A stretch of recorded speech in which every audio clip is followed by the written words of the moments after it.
Hello students, ఎలా ఉన్నారు? ఈరోజు మనం ఈ వీడియోలో 2 యొక్క డివిజన్ రూల్ ను తెలుసుకోబోతున్నాం.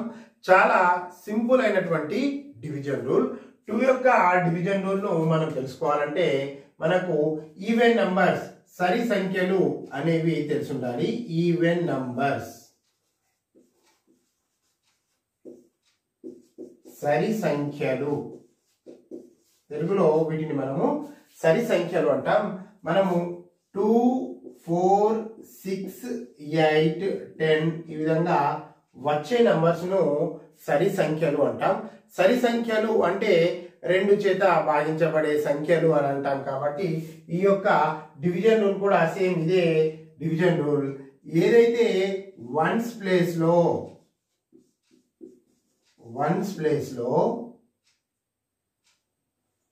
2, 4, 6, 8, 0 వన్స్ ప్లేస్ లో 2, 4, 6, 8 and 0 ఈ డిజిట్స్ తోని ఏదైతే నంబర్ ఎండ్ అవుతుందో అది 2 తోని డివిజబుల్ అవుతుంది అని, ఎండ్ కాకపోతే 2 తోని డివిజబుల్ కాదు అని అంటాం. ఇక్కడ మనము కొన్ని నంబర్స్ తీసుకుందాం. 43, 24, 68, 79. ఇక్కడ ఈ నంబర్స్ ను మనం గమనిద్దాం.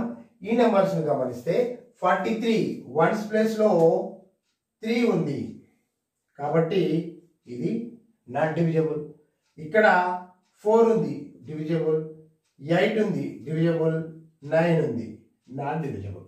అదేవిధంగా 3 డిజిట్ కానీ 4 డిజిట్ కానీ ఎంత నంబర్ అయినా తీసుకోండి. 562, 747, 893, 2496 ఈ విధంగా ఈ డిజిట్స్ ను మనం తీసుకుంటున్నాం.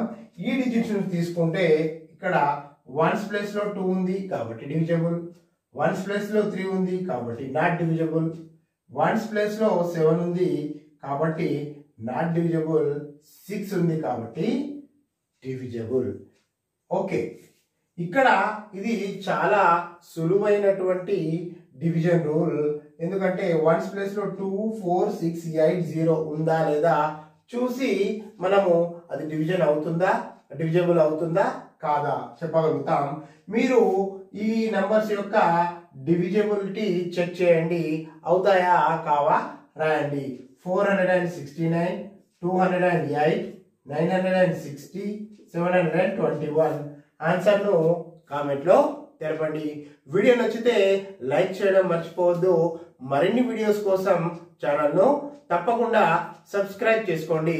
Thank you very much.